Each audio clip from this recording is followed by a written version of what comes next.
এখানে আইন প্রস্তাবনা প্রণয়ন এবং তৈরির ক্ষেত্রে, আমি আবারও বলছি, আইন প্রস্তাবনা প্রণয়ন এবং তৈরির ক্ষেত্রে সকল নাগরিকের সমান অধিকার প্রতিষ্ঠা করার নাম হচ্ছে গণতন্ত্র।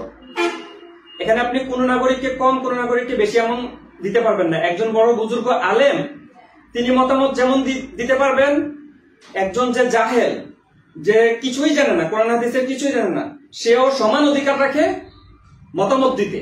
শাসন কার্য পরিচালনার ক্ষেত্রে সেও সমান মতামত দিতে পারে, সে একটা মতামত দিবে। তাহলে এটার নাম হচ্ছে গণতন্ত্র।